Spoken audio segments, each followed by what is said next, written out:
Last night in our world, 815 million people went to bed hungry. That's 1 person in every 9 of the world's population. And 1 person in 3, according to the World Food Programme, is suffering from some form of malnutrition. World hunger is on the rise again. And it's not our only problem.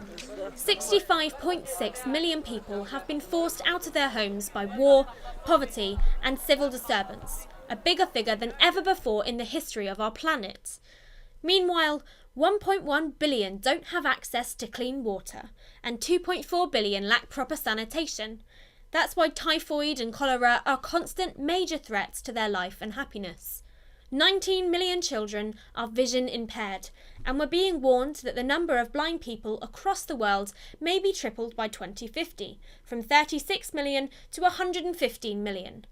All of this stacks up to an incredible amount of human misery, and we have only just scratched the surface. If there is a God in charge of the universe, why is there so much suffering? Can you really say he's in control when all of this is going on? Well, yes, you can. And one of the mistakes atheists often make is to assume that religious believers have never really faced up to the problem. Through the centuries, there's been a massive volume of writing, debating, arguing, and thinking. It's as sharp and difficult a problem for religious believers as it is for anyone else. In fact, more so. Because if you're trying to hold on to the belief in a loving God, the sorrows of the human race make a far deeper impact upon you than they make on any other random observer. There are lots of answers, and the end of a session is not the time to go into depth on every one. But let's sketch in just a few to get the ball rolling. For one thing, this universe runs by natural laws. That's why science is possible. The same actions always produce the same results. If that wasn't the case, we could never do repeatable experiments and find out how the world works. If you drop a cannonball out of a window, it will always go downwards, never up. That's how you know about gravity. But that also means that if you throw yourself off Beachy Head, God isn't going to intervene miraculously and turn the rocks into marshmallows. You will live with the consequences of the action you've taken. And so, we can cause pain and suffering to ourselves and to others. As we've seen in this session, God has given us liberty to make choices that really do affect our lives. He isn't going to take those choices away from us the moment we make them badly. That would be denying our dignity and making a mockery of freedom. So God doesn't mollycoddle us. He hates it when we go wrong, but he lets us do it. Second, as we saw a few minutes ago, the Bible claims that the world isn't working correctly. When human beings declared independence from God and went off in their own direction, something happened which messed up the proper functioning of the world.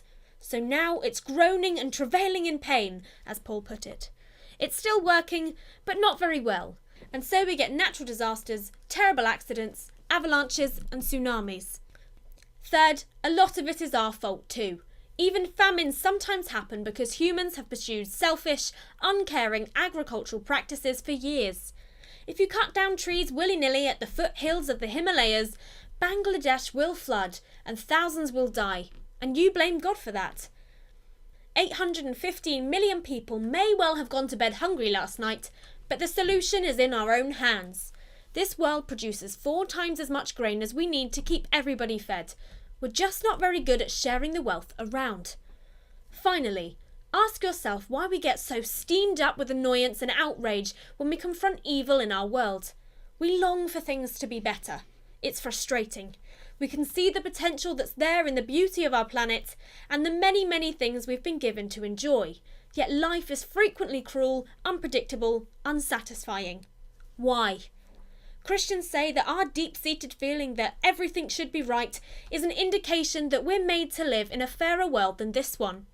We expect peace and fulfillment because that's what we were made for. And one day we'll see the universe brought back to the state it should be in by a God who is powerful enough to make it happen.